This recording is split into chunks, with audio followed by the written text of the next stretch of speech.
right, now we are in the field. We're going to show how to take the Imants Spader from a park or transport position to an operating position. The first thing that needs to be done is the top link should be moved from transport to field. I will now demonstrate on how this is done.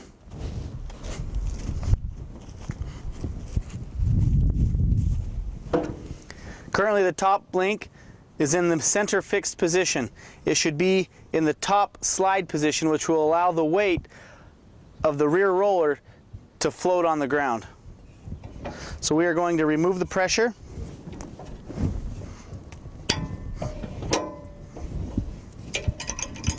Remove the retaining clip and washer. Pull the pin and lift the top link up. We are then going to reinsert the pin. On the left side of the pin, you'll notice there's a little square stop. This should slide underneath the retainer side of the Spader. Once the pin is all the way, replace the washer and the retaining clip, and then make sure the pin is in about the center position in the top slide, and lock it down. Next, we are going to start the tractor. We are going to raise the Spader in the air, and we are going to retract the legs. Make sure that there is nobody around and that the area is safe. There should always only be one operator around the tractor whenever we are moving or hooking up implements or running implements. And always remember to wear your seatbelt when you're on the tractor. When hooking an attachment or an implement up to the tractor, oftentimes it is cumbersome to wear a seatbelt. But the tractor is not in motion, so we should be okay. I'm going to now raise it in the air. Let's talk briefly about starting the tractor. In order to start the tractor, there should always be an operator in the seat. To start the tractor, we are going to want to make sure that both the range lever, which is the orange lever on the left-hand side, and the gear lever, which is the orange lever on the right-hand side, are both in the end position, which is in the middle. When it is in the end position, they should move from side to side freely, versus being in a gear where they are more locked. Once they move freely, make sure that the throttle is all the way down. The parking brake is set, as demonstrated in an earlier scene. And for safety, an extra safety precaution, apply the clutch. This ensures that any drive system is disengaged and the tractor will not move forward.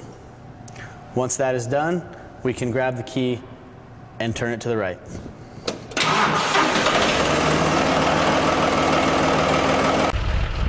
When hooking up implements, it is okay to leave the engine running, but whenever the operator is out of the operator station or the seat, the parking brake should always remain set. You'll notice I raised the Spader off the ground a little bit. That was done using the hitch control, which is on the immediate right of the seat. I'm now going to retract these braces or these legs.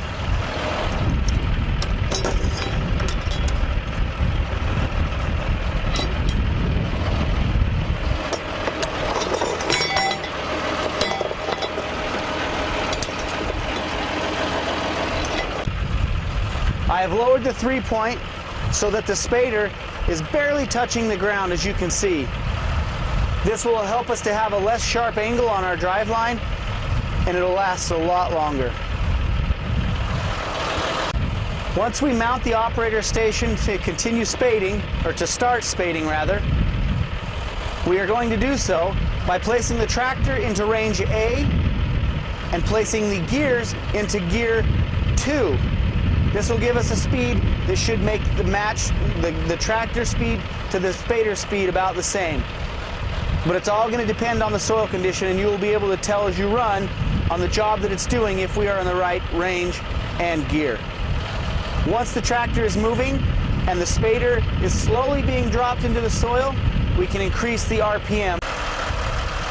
Once the tractor is started and everything's ready to run, we want the Spader to be as close to the ground before we engage the PTO. If the Spader is lifted too high, there will be a chatter in the driveline, potentially breaking the joints. It is always important that whenever the Spader is out of the ground, or if you are traveling, or if you are turning around at the end of the field, or the headland or the end of your crop, always shut the PTO off.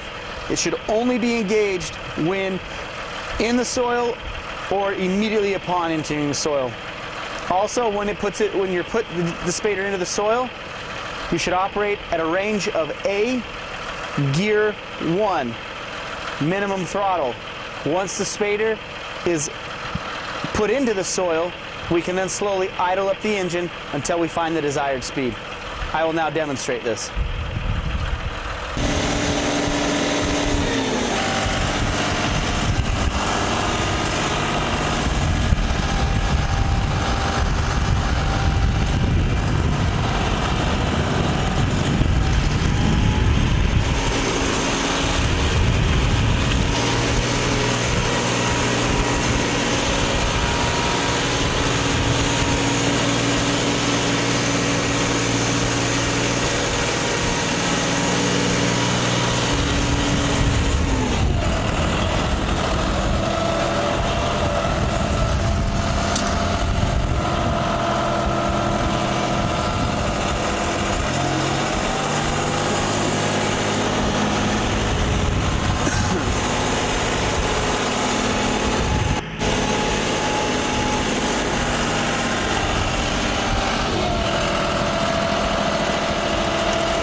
If the spader is always ran like that, you should have many years of productive spading.